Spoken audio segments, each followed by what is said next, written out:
Hey, it's JR again, and today we're talking about selling and buying at the same time. So this is something that can certainly be done. It has some little nuances that have to take place, right? Or hurdles to jump over. There's hurdles in every real estate transaction, but selling and buying at the same time can be a bigger one.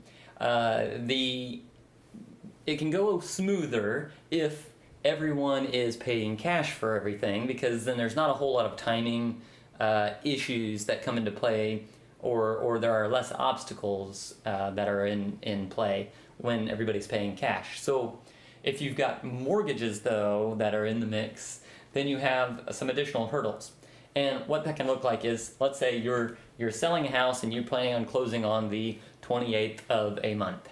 And the house that you're wanting to buy is also set to close on the 28th of that month. So that way you can close on one, get the funds from that, move them over to close on the next one, and then you can move into the new house.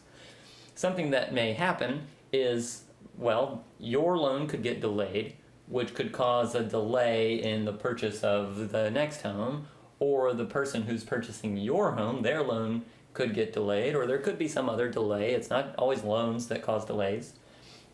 That could then delay the closing of the house you're selling, which delays the closing of the house you're buying, which delays the closing of the house that this person is probably moving to.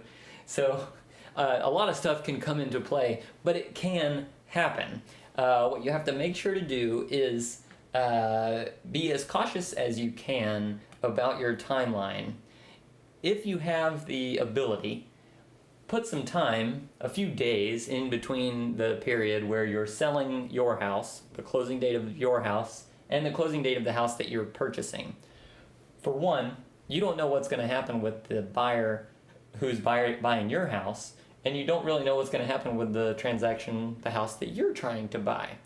So if you're able to put a few days there in the middle, maybe even a week, to say, okay, we're gonna have that in there, just have a plan, have some money set aside to either stay with friends during that week, just in case, or stay in a hotel or something like that. Maybe you're gonna go on a little trip in between those two.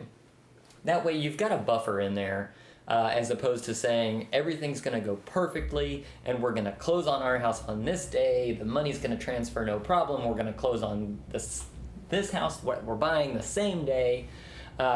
It's just, real estate doesn't always go that smoothly.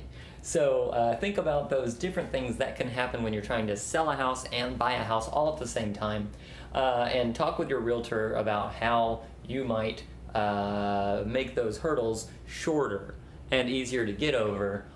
But just think about those different things. All right, hopefully that answered your questions about selling a house at the same time as buying your next house. These are, of course, assuming that these are the houses that you live in, obviously, because that changes everything. But if you have any questions, let us know. We'll be happy to help you, and we'll talk to you soon. Thanks.